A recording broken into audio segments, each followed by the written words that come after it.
Like, how does it make you feel to be a part of kind of that evolution? It makes me really proud. Told myself I wasn't gonna cry this time, but it's really amazing to see how it's grown and to see the equipment and to see the students and to see that it's still something significant. Vet Doc to me was my baby in senior year of high school. That was like the only thing I really thought about outside of class. I can look back at Harlem and be really proud of like the school that I came from just because of this class, and I don't think that my senior year would have been anywhere near the same if I hadn't have been in this class. Vet Doc was like my whole purpose my senior year of high school. It just made me want to come to class and give something back to the vets. The Harlem Veteran Project pointed me in the right direction with what I wanted to do with my life. Before I took the class, I didn't really think that highly of myself. I didn't think I was that smart or even able to take the class. I mean, I almost dropped it because I'm like, well, I can't do a documentary. I mean, I'm not that smart, but I mean, I did it. I ended up doing something I didn't think I was going to be able to do, and it changed my life. I think that the teachers that I had senior year can attest that it made me a better worker. I was kind of lazy before I took Vet Doc, but you cannot be lazy when you take Vet Doc. It's a huge, huge commitment. You have to be very self-motivated in Vet Doc and want to get your doc done and do it for your veteran, not for yourself. That's the importance of the class, is the payoff. You spend the whole year working on this project that seems like it's never going to end, and you have to learn new programs. You have to facilitate this story in a meaningful way so it's not disrespectful and it does the story justice. And there's just a lot on your shoulders, and I kind of like that, especially for a high school class. A lot of moving parts, and when it's all said and done, it has the best payoff of any class I've ever taken. I think it's everyone working for something bigger than themselves.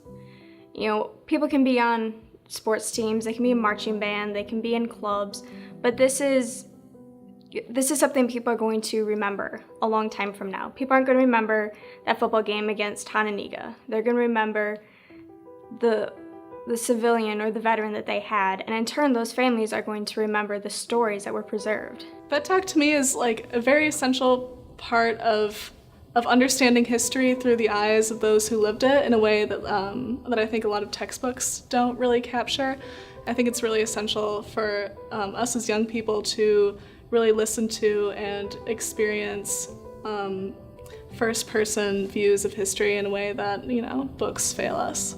You connect with people, you know, you really get to see what being alive 50 years ago and experiencing Vietnam, Korea, World War II was. You know, you don't see the hell of it, but you see how brutal and yet how human everything is. You know, you experience through their eyes and through their stories.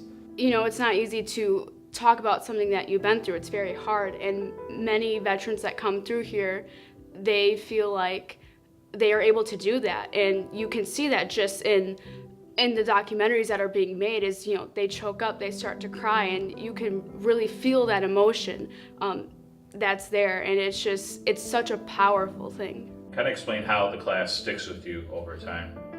You won't forget your veteran or civilian. Like, you won't. It's impossible to. You might not see it right away. I certainly didn't see it right away, but you're gonna take away life values. I think about it a lot. I tell people about it all the time, and now I want to work at the VA. That's what I want to do with my life. Having that preserved document for hundreds and hundreds of veterans that anybody can reach at any time. I know if I'm feeling a little homesick or if I miss, you know, a couple of my friends, sometimes I look at their docs, sometimes I look at my own just to think back and really have some perspective of where I was and where I am now. Every once in a while, it's nice to just go back and look at it and go, you know what, I did something outside of just myself. You know, I actually did help somebody, whether it be just showing them that we do care or even giving them a piece of what they lived so that they don't forget it. I remember looking out in the crowd one day. I think I came to a gala when I had graduated, and then I was just kind of observing everyone. It was really nice seeing like these families beaming when they saw their grandparents' face on the screen. So it's really a special thing what we're doing what you guys are doing too and what you're continuing, and I really hope it continues on for a long time.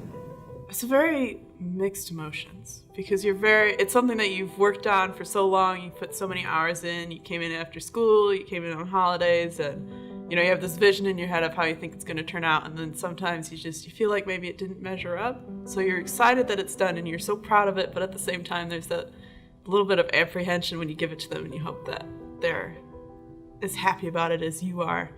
But then I feel like a lot of that nervousness goes away when you meet them and they take it and they're just so grateful and so happy to see you, and their family is so excited. It's just this really amazing, fulfilling feeling. Thank you, Joseph Procopio. Thank you, Edward Pavlik and Richard Martin, for your service. Thank you for your service, Howard Ballard. Thank you, Terry Carl and Ruth Ferguson. Thank you, Fred Mangelsdorf.